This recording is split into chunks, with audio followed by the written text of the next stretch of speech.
അദ്ധ്യായം 1. 10,000 വർഷങ്ങൾക്കു മുമ്പ് മനുഷ്യജ്ഞാനത്തിന് അതീതമായ ഒരു കാലമുണ്ടായിരുന്നു. അക്കാലത്ത് പ്രകൃതിയോടും ആത്മീയതയോടും ഇണങ്ങി ജീവിച്ചിരുന്നവരെ സിദ്ധന്മാർ എന്നു വിളിച്ചിരുന്നു. അവർ കണ്ട സത്യങ്ങൾ ലോകം ഇപ്പോഴും അന്വേഷിക്കുന്ന രഹസ്യങ്ങളാണ്. ആ മറഞ്ഞിരിക്കുന്ന യോഗരഹസ്യങ്ങൾ വെളിപ്പെടുത്താനുള്ള ഈ യാത്ര ഒരു കഥയല്ല, അതൊരു സത്യമാണ്. ആ സത്യം നിങ്ങളിലേക്ക് കൊണ്ടുവരുന്നതിൽ ഞാൻ അഭിമാനിക്കുന്നു. വി. സഞ്ജിത്ത്. ഇപ്പോൾ യോഗരഹസ്യങ്ങൾ എന്ന പുസ്തകത്തിൽ D.K. രാജഗോപാലൻ എന്ന എഴുത്തുകാരന്റെ 8 ചിത്രങ്ങൾ അടങ്ങിയിരിക്കുന്നു. 1-ാം അധ്യായം ഇപ്പോൾ ആരംഭിക്കുന്നു. നമ്മുടെ ആത്മാക്കൾക്ക് ലോകം ചുറ്റി സഞ്ചരിക്കാൻ വേണ്ടി രൂപപ്പെടുത്തിയ ഷെല്ലായ ശരീരത്തിൽ ഇനിപ്പറയുന്ന 5 പാളികൾ അടങ്ങിയിരിക്കുന്നു. 1. അന്നമയ കോശം, അതായത് ഭൗതിക ശരീരം. 2. പ്രാണമയ കോശം, അന്നമയ കോശത്തിനകത്തും പുറത്തും വ്യാപിക്കുന്ന പ്രാണനും മറ്റു വാതകങ്ങളും ചേർന്ന് രൂപപ്പെടുത്തിയ ഷെൽ. 3. മനോമയ കോശം, അതായത് മുകളിൽ പറഞ്ഞ 2 പാളികളിലൂടെയും വ്യാപിക്കുകയും പഞ്ചേന്ദ്രിയങ്ങളിലൂടെ കാര്യങ്ങൾ മനസ്സിലാക്കുകയും അവയുമായി ബന്ധപ്പെട്ട പ്രവർത്തനങ്ങൾ നടത്തുകയും ചെയ്യുന്ന മനോവരുതി കോശം. 4. വിജ്ഞാനമയ കോശങ്ങൾ, മുകളിൽ പറഞ്ഞ 3 കോശങ്ങളിലും വ്യാപിച്ചിരിക്കുന്നതും ജനനമരണങ്ങളിൽ അനുഭവിക്കേണ്ട സംസ്കാരങ്ങൾ ഉൾക്കൊള്ളുന്നതുമായ വിജ്ഞാനമയ കോശമാണ് കൂട്. മുകളിൽ പറഞ്ഞ 4 കോശങ്ങളിലും വ്യാപിച്ചിരിക്കുന്നതും ബ്രഹ്മാനന്ദത്തിന്റെ പകർപ്പായി ജീവസത്തയെ നയിക്കുന്നതുമായ 5 ആനന്ദമയ കോശങ്ങളാണ് കൂട്. ഈ 5 കോശങ്ങളും പരസ്പരം എങ്ങനെ പ്രവേശിക്കുന്നുവെന്നും സൂക്ഷ്മമായ കോശങ്ങൾ സ്ഥൂലകോശങ്ങളാൽ മറയ്ക്കപ്പെടുന്നുവെന്നും വിശദീകരിക്കാൻ കഴിയില്ല. യോഗപ്രക്രിയകളിലൂടെ ആ സ്ഥൂല തിരശീലകളുടെ അഴുക്ക് നീക്കം ചെയ്യുകയും സൂക്ഷ്മകോശങ്ങളിലൂടെ സൂക്ഷ്മകോശങ്ങളെ സാക്ഷാത്കരിക്കുകയും വേണം. ഈ 5 കോശങ്ങളും വിശാലവും വൈവിധ്യപൂർണവുമായ ജീവശരീരങ്ങളെയും ഏകീകൃത പ്രപഞ്ചത്തെയും ആകർഷിക്കുന്നു. ആത്മാവ് സ്വപ്നരഹിതമായ ഉറക്കത്തിൽ ആനന്ദകരമായ അവസ്ഥയിൽ കിടക്കുന്നതുപോലെ ശ്വാസത്തിൽ നിന്നുള്ള പുനർസൃഷ്ടി അപാരമായ ആനന്ദകരമായ അവസ്ഥയിൽ ലയിക്കുന്നു. അതുപോലെ ഓരോ കോശത്തിലും പ്രകൃതിയെ അനുമാനിക്കാം. 3 ബുദ്ധികളും ചെവികളും ചേർന്നതാണ് വിജ്ഞാനമയ കോശം. അതുപോലെ ജ്ഞാനേന്ദ്രിയങ്ങളും മനസ്സും മനോമയ കോശം ഉൾക്കൊള്ളുന്നു. പ്രാണനും കർമ്മേന്ദ്രിയങ്ങളും പ്രാണായമയ കോശം ഉൾക്കൊള്ളുന്നു. വിജ്ഞാനമയ കോശത്തെ ഭഗവാനായും മനോമയ കോശത്തെ ഉപകരണമായും പ്രാണായമയ കോശത്തെ പ്രവർത്തന വിഷയമായും ഉപയോഗിക്കാം. ഈ 3 കോശങ്ങളും സൂക്ഷ്മ ശരീരത്തിലെ ആത്മാവിനൊപ്പം അടുത്ത ജന്മങ്ങളിൽ പോകുന്നു. ആനന്ദമയ കോശം ഉറയ്ക്കാവസ്ഥയിൽ പ്രവൃത്തി ചെയ്യുന്നതുപോലെ ഈ 3 കോശങ്ങളും സ്വപ്നാവസ്ഥയിൽ പ്രവർത്തിക്കുന്നു. ശേഷിക്കുന്ന അന്നമയ കോശം ഉണർന്നിരിക്കുന്ന അവസ്ഥയിലാണ് പ്രവർത്തിക്കുന്നത്. യോഗാഭ്യാസത്തിന് ഈ 4-5 കോശങ്ങളുടെ പൊരുത്തം പ്രധാനമായതിനാൽ തൈത്തിരീയോപനിഷത്തിലെയും വേദാന്തത്തിന്റെ സത്തയിലെയും പ്രസക്തമായ വാക്യങ്ങൾ ചുവടെ വിവർത്തനം ചെയ്തിട്ടുണ്ട്. തൈത്തിരീയോപനിഷത്തിൽ ആദ്യവസ്തുവായ പരബ്രഹ്മത്തിൽ ഏർപ്പെട്ടിരുന്ന ആത്മാവിന് ആകാശം പ്രത്യക്ഷപ്പെട്ടു.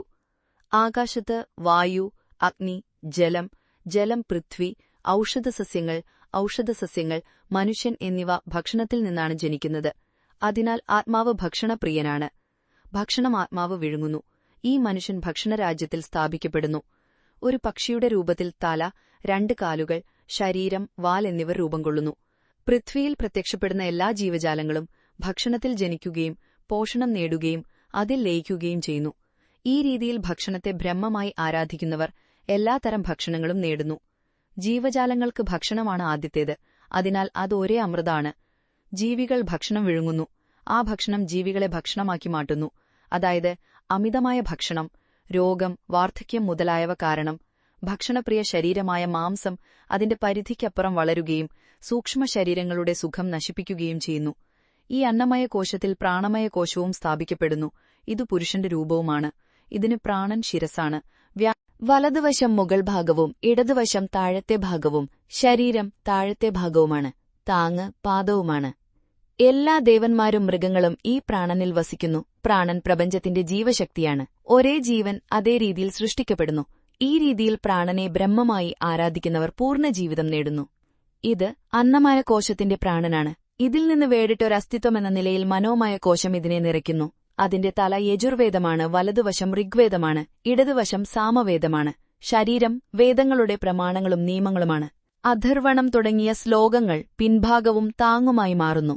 ഈ മനോമയം പ്രാണായാമത്തിന്റെ ജീവശക്തിയാണ്. ഇതിൽ നിന്ന് വേറിട്ട് ഇത് നിറയ്ക്കുന്ന വിജ്ഞാനമയ കോശമാണ്.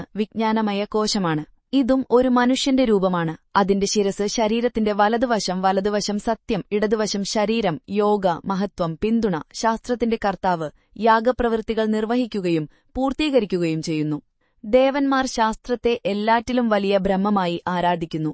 ഈ രീതിയിൽ ശാസ്ത്രത്തെ ശ്രദ്ധാപൂർവം ആരാധിക്കുന്നവൻ ശരീരത്തിൽ നിലനിൽക്കുന്ന പാപങ്ങളെ നീക്കം ചെയ്യുകയും ആഗ്രഹിക്കുന്ന എല്ലാ ഫലങ്ങളും നേടുകയും ചെയ്യുന്നു.